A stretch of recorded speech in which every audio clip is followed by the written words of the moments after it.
IPL match number 15 KKR versus SRH Sunrisers Hyderabad. আজকের ম্যাচটা Eden গার্ডেনে হবে। আর যতটা বোঝা যাচ্ছে পিচ অনুযায়ী আজকে কিন্তু রানের পাহাড় হতে পারে, মানে দুটো টিমই কিন্তু 200-র বেশি রান করতে পারে, সম্ভাবনা রয়েছে।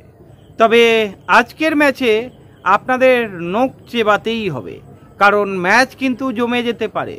কে জিতবে আগে থেকে বলা কিন্তু খুবই কঠিন। সানরাইজার্স হায়দ্রাবাদ দারুণ ফর্মে রয়েছে। ট্রেভিস হেড আপনারা জানেন একবার যদি পিচে দাঁড়িয়ে যায় রোখা দেয়। যাই হোক, দুটো টিমই কিন্তু শক্তিশালী।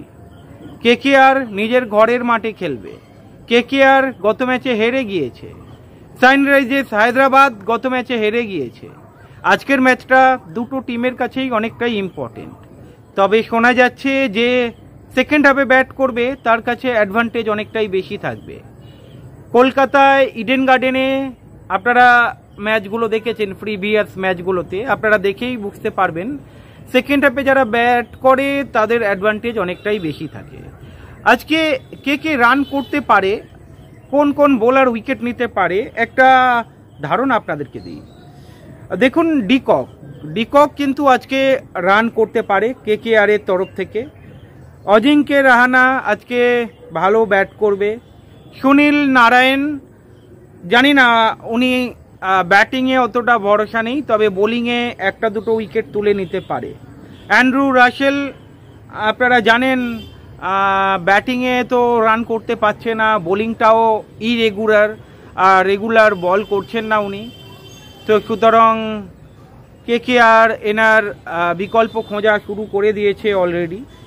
আর বোলিং যদি দেখি সেরকমভাবে কোনো বোলারকে আমি দেখতে পাচ্ছি না যে উইকেট নিতে পারবে বা ভালো বল করতে পারবে। তবে হ্যাঁ, বরুণ চক্রবর্তী স্পেশালিস্ট হিসাবে রয়েছে, স্পিনে ভালো বল করতে পারে, উইকেট তুলে নিতে পারে আজকে। সানরাইজার্স হায়দ্রাবাদের তরফ থেকে মোহাম্মদ শামি ভালো বল করবে, আশা করা যায় আজকে উইকেট নিতে পারে, কারণ ইডেন গার্ডেনের পিচ উনি ভালোই জানেন।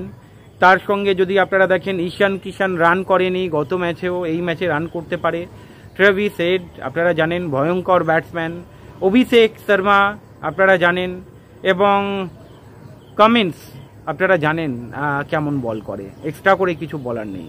কেকেআর এর উইকেট কিপার হেনরিচ ক্ল্যাসন জানেন আপনারা, যদি একবার দাঁড়িয়ে যায় ম্যাচ কোথায় নিয়ে যেতে পারে। বোলিং বিভাগ যদি দেখি, দেখুন নীতিশ রেড্ডির ওপরে তেমন ভরসা আমার নেই, কারণ বোলিং তো ওকে করাচ্ছে না, ওকে দিয়ে জানি না কি হবে, আজকে বোলিং করবে কিনা। ব্যাটিংয়ে ভালো ব্যাটসম্যান, নির্ভরযোগ্য ব্যাটসম্যান আমি বলতে পারি, তবে কতটা কি করবে সেটা সময় বলবে। মোহাম্মদ শামির কথা আমি বললাম। তবে আরেকটা বোলার পেয়েছে সানরাইজার্স হায়দ্রাবাদ, জেসন আনসারি গত ম্যাচে ভালো বল করেছে, এই ম্যাচে কি করবে দেখা যাক। অ্যাডাম জাম্পা, দেখুন যদি সানরাইজার্স হায়দ্রাবাদ শেষে ব্যাট করে তাহলে কিন্তু অ্যাডাম জাম্পা 2-3টে উইকেট নিতেই পারে, উনি বোলিংটাই এমনভাবে করেন। আপনাদের কি মনে হয় আজকের ম্যাচে কোন দল জয়ী হবে, সানরাইজার্স হায়দ্রাবাদ নাকি কেকেআর? কমেন্ট করে জানাবেন। কে রান করতে পারে, কোন কোন বোলার উইকেট তুলতে পারে জানাবেন আপনারা। ভালো থাকবেন।